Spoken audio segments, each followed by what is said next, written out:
miraculous 11 wins from 12 with DSL drama in front of 30,000 fans there in Kathmandu in 2016, that T20 World Cup win back in 2014 too. And the West Indies know that they're under pressure. So it's a date, September the 27th, that will now live in the hearts of fans from Kathmandu to Pokhara, Ratnagar to Chitwan, Janakpur, and indeed that Nepalese diaspora all around the world. Hundreds of thousands of those from Australia to Europe, America and beyond. So Stuart Law may be wanting to lose that famous moniker of Cardiac Kids, but it still carries that legacy of those heroes gone by, the likes of Binod Das, Basanta Regmi, Shakti Gaucham, Abu Balan, Bayanandra Mallet, Raju Khadka, and the legend that is himself Paris Khadka, who's here tonight. So after a month that nobody in Nepal will ever forget, their cricket team gave them a day that they will always remember. And now, as the Dashain celebrations begin to ramp up back home, Nepal's fans are dreaming bigger and maybe dreaming of a historic series win over the mighty West Indies. And I've got one of their all-time greats alongside me in the commentary box here, Shard Vasakar, right on cue. Enough from me, more from you. Can you maybe just encapsulate what an incredible day it was as we see Asif Sheikh and Kushal Bertel, who are all set to open the batting for Nepal? Good evening everyone. Yeah, what an occasion today. Nepal coming on top in the last game and a chance here to close off the series by the second win. As Kushal Bertel and Asif walk out, representing that proud flag. It's been a very consistent batter for Nepal.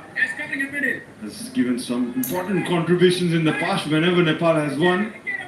So he would look to improve his performance from the last game. And as well, Asif, on the other hand, very talented batter.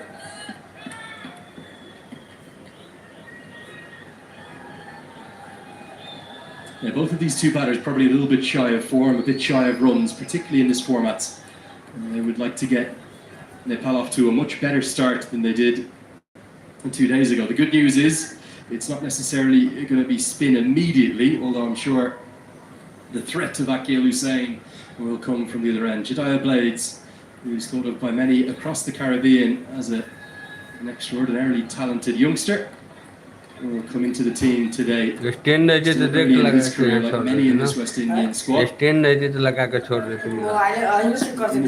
the camp, will be wanting to do everything they can to square the series and set us up for a decider tomorrow night. We're all set for Unity Cup Game 2. The real standouts a couple of days ago in terms of the small things in the game, between the wickets, the fielding, and the runouts that have been affected. That there was a real difference between the sides. Will the West Indies be looking to correct that tonight? Certainly, they need to be aware of Nepal's agile fielding side and also the quite fast running between the wickets. So we need to stay a little bit up in the field, as you can see. Just a fraction of movement back into the right hander. The first runs of Game 2 will come, and a fumble from the fielder will allow the second. Bertel always wanted to, he went immediately. And that's very, very good running between the wickets straight off the bat. Not too much dew out there, but certainly a humid evening. Absolutely, some slippery hands there. Auguste. Bertel off the mark. A lot of talk in the dressing room. What shots to play. I had to catch up some of the players. They certainly look to play vertical black rather than what Kushal Bertel went for. Immediate change in the field. One coming over from the offside to stock up the leg side. They feel there's a bit of movement on offer. That is not the right line. Only half a hand from Amir Jangu down the leg side. 2 freebies. Were you surprised with the decision at the toss for Nepal to win the toss and decide to bat first? They'll be thinking, well, it worked for them 2 days ago, even they lost the toss that day. Absolutely, and that's what the stat says. The team batting first have won most of the games. And with the strength they have in their fielding and the bowling lineup, they would look to defend the total they make. So around 150 to 160 is what they would be looking for in this game too.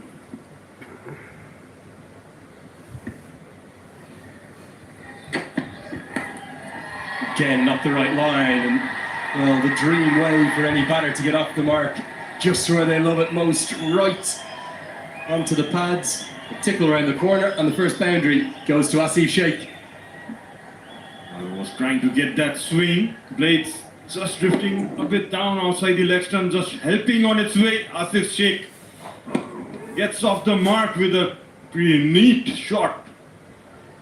Just flicked it around the corner, a diving effort.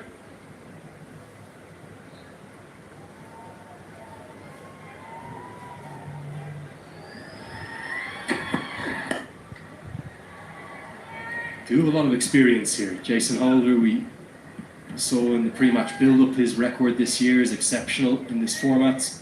Nobody's taken more wickets in T20 cricket in 2025. Akil Hussain, I think, would walk into almost every T20 side in the world.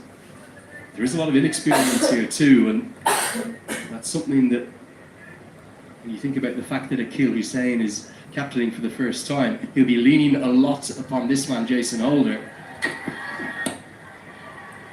There's every chance that Nepal should believe those dreams, should be thinking about parlaying that 1-0 series lead into maybe what would be a first ever series victory over a full member.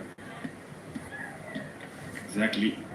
Yeah, played really well in the first game and would love to continue the same momentum in this game too. They look more confident. The talks inside the dressing room has been there. Looking to close this game with a win. Right on the money, more like it from Blades to close out the first. It's 9 for none.